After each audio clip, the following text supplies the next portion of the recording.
Hi friends, welcome to మన Bommarillu. Upcoming రివ్యూలోకి వెళ్ళిపోదాం.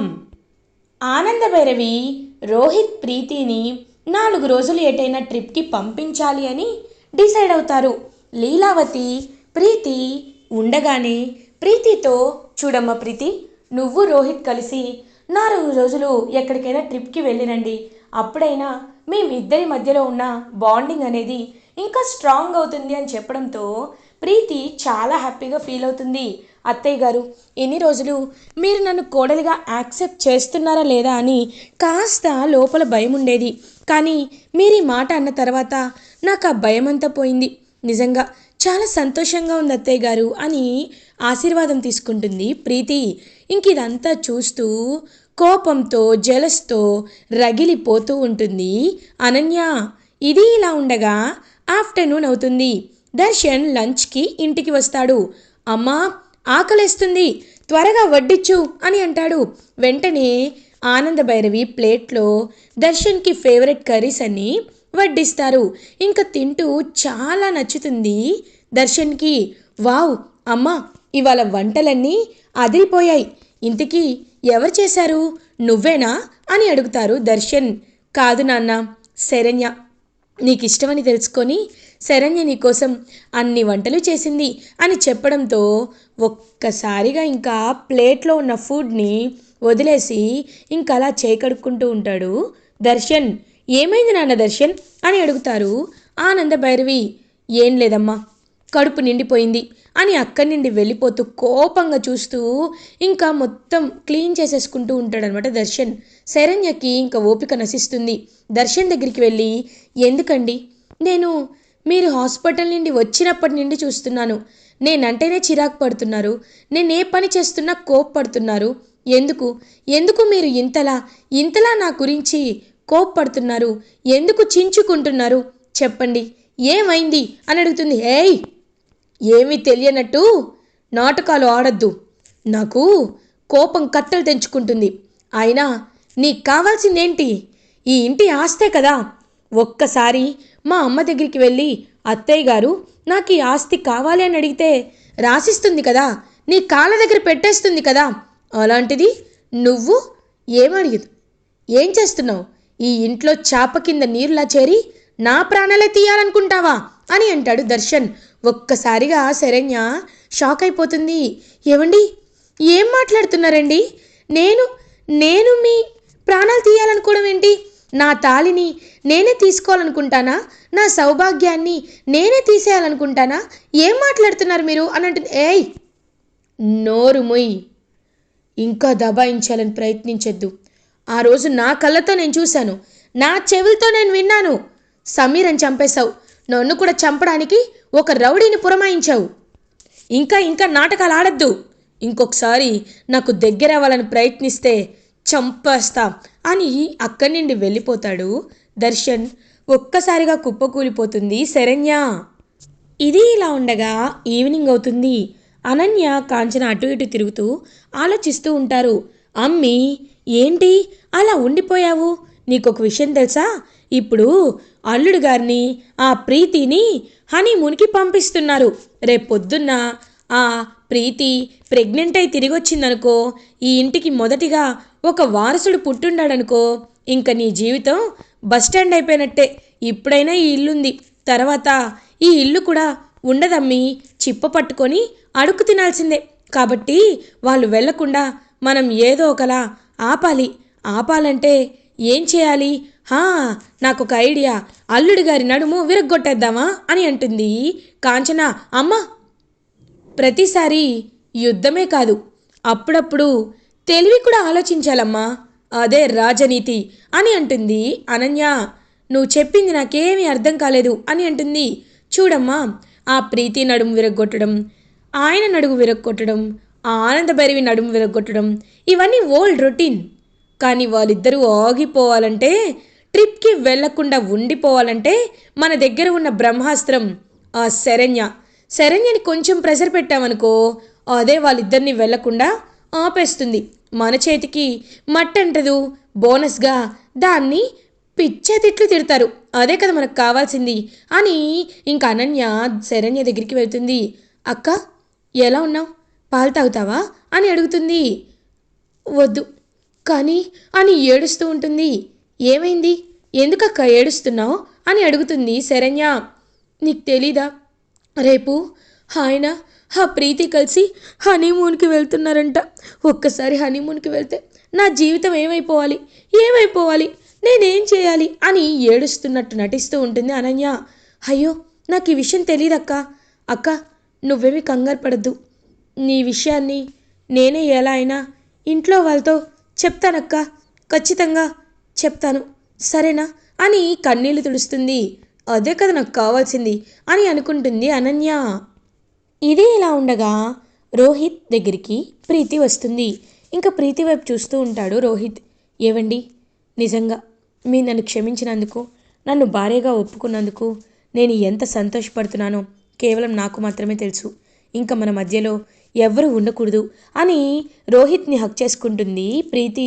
ఇంకా రోహిత్, ఆ అనన్య రాక్షసి ఈ ఇంట్లోనే ఉంది, మళ్ళీ ఏం చిచ్చు పెట్టాలనుకుంటుందో అని భయపడుతూ ఉంటారు.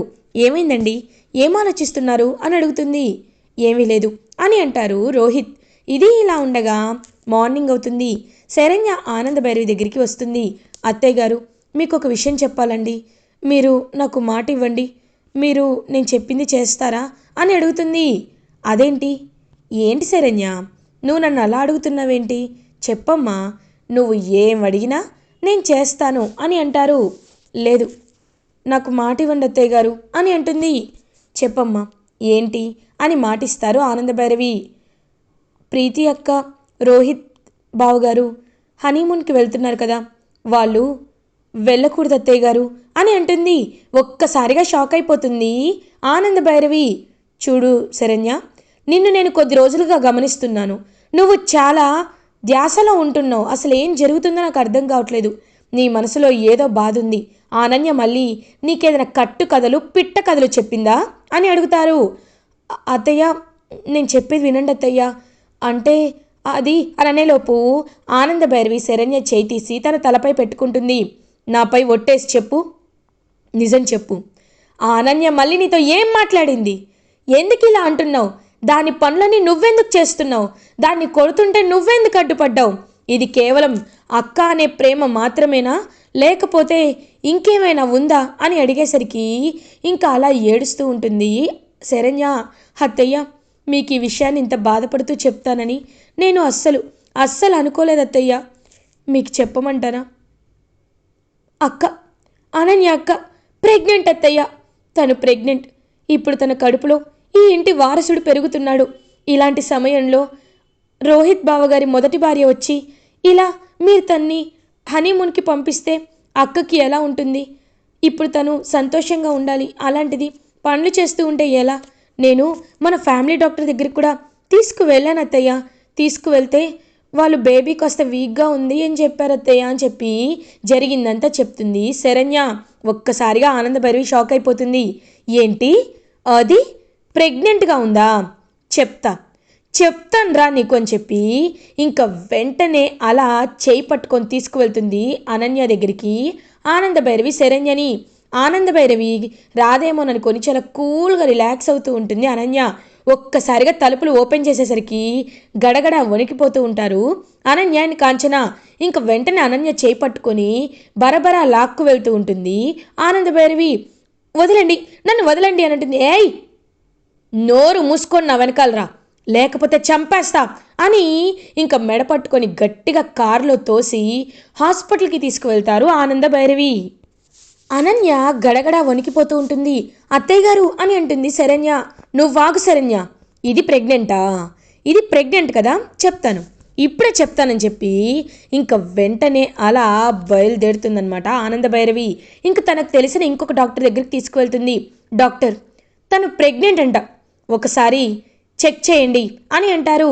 ఇంకా ఆనందభైరవి శరణ్య అక్కడే నించుని ఉంటారు. ఇదేంటి ఇంత అడ్డంగా బుక్ అయిపోయాను, అమ్మో అని భయపడిపోతూ ఉంటుంది అనన్య. ఇంకా మొత్తం స్కాన్ చేస్తారు. నో, షీఈ్ నాట్ ప్రెగ్నెంట్ అని అనేసరికి షాక్ అయి వణికిపోతూ ఉంటుంది అనన్య.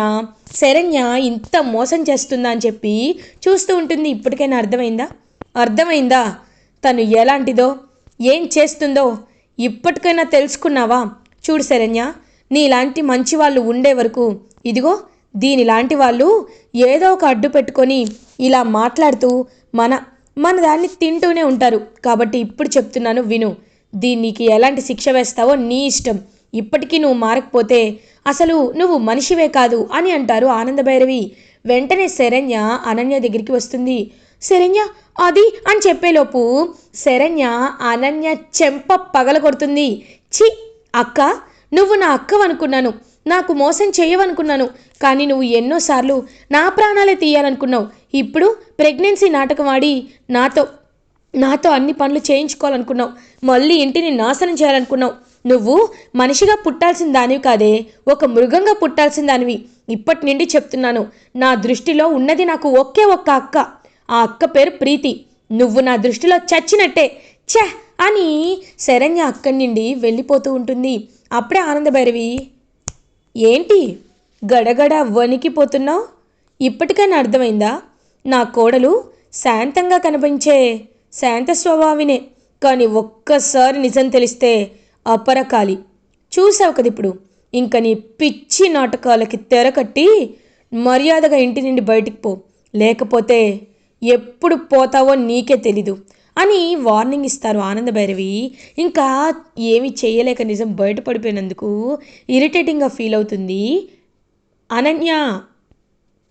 కరెక్ట్గా అలా శరణ్య వెళ్ళబోతుంటే అప్పుడే ఒకరు కనబడతారు.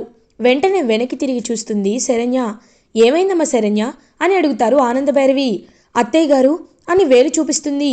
చూపించేసరికి అక్కడ సమీరా ఉంటుంది. సమీరాని చూసి ఒక్కసారిగా ఆనందభైరవి శరణ్య ఇద్దరూ షాక్ అయిపోతారు. అలా ఇంకా సమీరా దగ్గరికి నడుచుకుంటూ వస్తారు.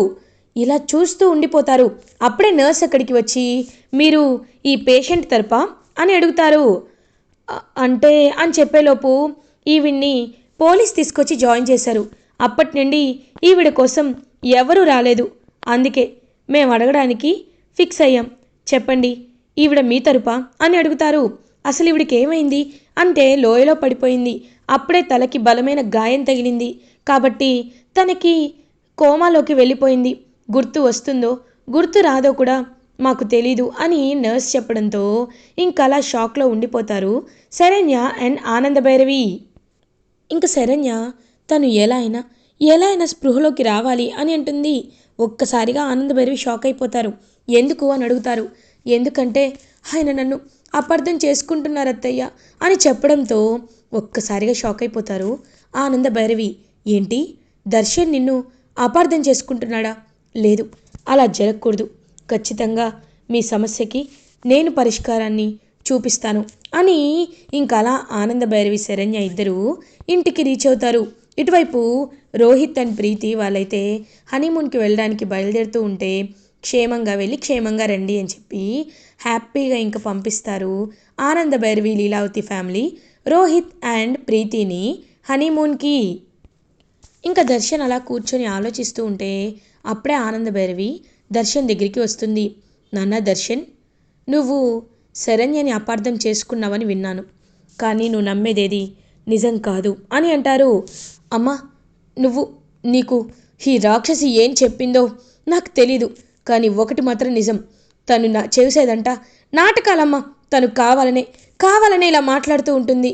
తను మంచిది కాదమ్మా, నన్ను చంపేయాలనుకుంది అని అంటాడు దర్శన్. చూడు నాన్న దర్శన్, నువ్వు అలా అనుకుంటే తప్పు నీదే. ఎందుకంటే నేను సమీరా గురించి కూడా అంతా తెలుసుకున్నాను. తనకి క్యాన్సర్ అని, అందుకే నువ్వు తన్ని పెళ్ళి చేసుకోవాలనుకున్నావని నాకు శరణ్య చెప్పింది. నీ పెంపకం ఇదేనా? నేను నిన్ను పెంచిన విధానం ఇదేనా? అంటే దానికి క్యాన్సర్ అయితే నాకు వచ్చే విషయం చెప్పొచ్చు కదా, నేను ఏదో ఒకటి చేసేదాన్ని. కానీ దాని మెడలో తాళి కట్టడానికి నువ్వు సిద్ధమైపోయావా దర్శన్ అని అంటారు ఆనందభైరవి. అమ్మా అంటే, ఏయ్ దర్శన్, ఈ విషయంలో నీపై నాకు చాలా కోపంగా ఉంది. కనీసం ఇంట్లో వాళ్ళకు ఒక మాట చెప్పకుండా కనీసం నీ సొంత నిర్ణయాలను తీసుకుంటూ పెళ్ళంటే ఏమనుకుంటున్నావు? మూడుముళ్ళ బంధం అనుకుంటున్నావా, లేకపోతే ఆట వస్తువు అనుకుంటున్నావా? శరణ్య మంచిది కాబట్టి, సీతాదేవి అంత పవిత్రమైనది కాబట్టి నీ గురించి ఎవరికి చెప్పలేదు. అదే చెప్పుంటే, రోడ్డున పెట్టుంటే ఏం చేసేవాడివి? తనకి ఆస్తే కావాలంటే ఎప్పుడో ఎప్పుడో తీసుకొని వెళ్ళిపోయేది. కానీ అలా చేయలేదు. ఎందుకు? తను ఈ కుటుంబం కావాలనుకుంది, నువ్వు కావాలనుకుంది. కానీ నువ్వు ఆ సమీర చెప్పిన 4 కట్టు మాటలు వినేసి దాని మెడలో తాళి కట్టేయడానికి సిద్ధమైపోయావు, అంతే కదా అని అంటారు. ఇంకా తల దించుకుంటాడు దర్శన్. కానీ దర్శన్, నువ్వు ఎంత మంచివాడివో నాకు తెలుసు. ఇప్పుడు చెప్తున్నాను, నీకు కావాల్సింది సాక్ష్యమే కదా. సాక్ష్యం ఉంటేనే కదా నువ్వు అనుకున్నది జరుగుతుంది. ఇదిగో చూడు, డాక్టర్ని తీసుకొచ్చాను అని డాక్టర్ని తీసుకొస్తారు. మీరు సమీరకి ట్రీట్ చేసిన వాళ్ళే కదా అని అంటారు. అవును, నేను ట్రీట్ చేసిన వాళ్ళని. కానీ ఆవిడ అన్నీ నాతో అబద్ధాలు చెప్పించింది. డబ్బులు తీసుకొని అలా చేయమని చెప్తే నేను చేశాను అని చెప్పడంతో ఒక్కసారిగా షాక్ అయిపోతాడు దర్శన్. నాన్న దర్శన్, ఇప్పటికైనా అర్థం చేసుకున్నావా? సేమ్ అనన్య ఎలానో ఆ సమీర కూడా అలానే నీ వెనకున్న నీ ఆస్తి కోసం మాత్రమే ఇదంతా చేసింది. ఇప్పటికైనా నువ్వు తను అర్థం చేసుకొని శరణ్యని నీ భార్యగా అంగీకరించు అని ఇంకా శరణ్య దర్శన్ చేతులు కలుపుతుంది ఆనందభైరవి. ఇంకా దర్శన్ శరణ్య వైపు చూస్తూ, శరణ్య, ఐఎమ్ వెరీ సారీ. నీ విషయంలో నేను చాలా చాలా తప్పు చేశాను. నేను నమ్మలేదు. కానీ ఇప్పుడు చెప్తున్నాను, నువ్వు నువ్వు నన్ను నిజంగా దేవుళ్ళా చూసుకున్నావు. కానీ నేనే నిన్ను ఒక మనిషిలా కూడా చూడలేదు. ఇప్పటి నుండి మన మధ్య ఇంకా ఎలాంటి అపార్థాలు రావని నీకు మాటిస్తున్నాను అని పాపం అలా శరణ్యని హక్ చేసుకుంటాడు దర్శన్. శరణ్య చాలా అంటే చాలా హ్యాపీగా ఫీల్ అవుతుంది. ఇలా ఎపిసోడ్ ఎండ్ అవుతుంది. ఫర్దర్ ఎపిసోడ్ రివ్యూస్ ముందుగా మీకు కావాలి అనుకుంటే మా ఛానల్ని సబ్స్క్రైబ్ చేసుకోండి. Thanks for watching.